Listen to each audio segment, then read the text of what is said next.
নেইমারকে নিয়ে অনেকেই হতাশা ও আক্ষেপ প্রকাশ করেন, তবে চোখ পড়ে না পাউলো দিবালার দিকে। অথচ এই আর্জেন্টাইন খেলোয়াড় যেন আক্ষেপের আরেক নাম। দেশের হয়ে প্রায় এক দশক ধরে খেললেও কখনো হতে পারেননি নিয়মিত। কোপা আমেরিকা হতে ব্রাত্য এই ফুটবলার মাঝে সুযোগ পেলেও আবারও চলে গেছেন স্কোয়াডের বাইরে। তবে এখানে কি শেষ তার আন্তর্জাতিক ক্যারিয়ার? বাকিটা শুনবো রিপোর্টে।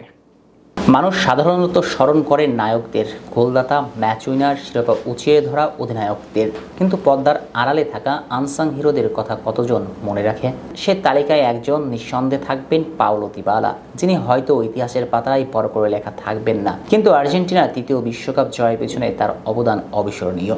2022 কাতার বিশ্বকাপের ফাইনাল ম্যাচ, অতিরিক্ত সময়ে শেষের দিকে মাত্র কয়েক মিনিটের জন্য মাঠে নামানো হলো দিবালাকে। তখন ম্যাচের স্কোর 3-3, দুই দলের স্নাউচাপ চূড়ায়। ঠিক সেই মুহূর্তে কিলিয়ান এমবাপ্পে আবারও এগিয়ে আসেন গোলের উদ্দেশ্যে। দুজন খেলোয়াড় কাটিয়ে একটা ভয়ঙ্কর শুট এগিয়ে যাচ্ছিল গোলমুখে, কিন্তু সামনে এসে দাঁড়ালেন দিবালা। সেই শুটটি দূরে ঠেলে দিতে তিনি বাঁচিয়ে দিলেন গোটা জাতির স্বপ্নকে। বল যদি পোস্টে ঢুকে যেত, এমবাপ্পে হয়তো পেয়ে যেতেন নিজের চতুর্থ গোল। তাতে বিশ্বকাপ জয়ের স্বপ্নই থেকে যেত মেসির। শুধু সে বল ক্লিয়ার করেননি, পাশাপাশি টাই ব্রেকারে দ্বিতীয় গোল করে দলকে এগিয়ে দেন। শেষ পর্যন্ত শিরোপা উঁচিয়ে ধরে আর্জেন্টিনা। আর এমন আনসাং হিরোদের কেউ মনে রাখেননি দিবালাকেও। পর্দার আড়ালে ঢাকা পড়ে যান তিনি। বেশিরভাগ সময় দলের বাইরে থেকেছেন এই খেলোয়াড়। গত কোপা আমেরিকা স্কোয়াডে ছিলেন না। সবশেষ দেশের হয়ে খেলেছেন সেপ্টেম্বর মাসে, যেখানে প্রতিপক্ষ ছিল কলম্বিয়া ও চিলি। দুই ম্যাচে বদলি হিসেবে নামেন, 16 মিনিট মাঠে ছিলেন, গোল করেন একটি। এরপর আবারও দলের বাইরে। দেখতে দেখতে পেরিয়ে গিয়েছে এক বছর।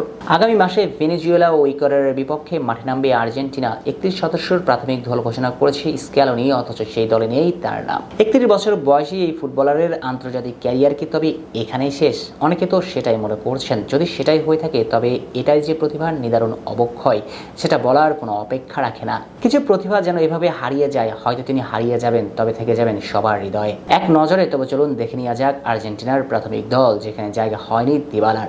গোলরক্ষক হিসেবে স্কোয়াডে ঠাঁই পেয়েছেন এমিলিয়ানো মার্টিনেজ, জিওরোমো রুই ও ওয়াল্টার বেনিতেজ। ডিফেন্ডারদের তালিকায় স্কোয়াডে ডাক পেয়েছেন Cristian Romero, Nicolas Otamendi, Nahuel Molina, Juan Foyth, Leonardo Balerdi, Facundo Medina, Nicolas Tagliafico, Marcos Acuna, Julio Soler ও গাঞ্জিয়েলো মন্টিয়েল। এদিকে মিডফিল্ডার হিসেবে এনজো না থাকলেও জায়গা করে নেওয়া খেলোয়াড়দের তালিকায় আছেন Leonardo Paredes, Nico Paz, Ezequiel Palacios, Rodrigo De Paul, Thiago Almada, Giovani Lo Celso, Claudio Echeverri, Franco Mastantuono, Valentin Carboni, Alan Varela ও অ্যালেক্সিস ম্যাক অ্যালিস্টার। এবার আসা যাক আক্রমণ ভাগের দিকে, যেখানে আছেন ক্যাপ্টেন লিওনেল মেসি, তার সাথে আরও আছেন Julian Alvarez, Lautaro Martinez, Nicolas Gonzalez, Giuliano Simeone, Angel Correa ও হোসে ম্যানুয়েল লোপেজ।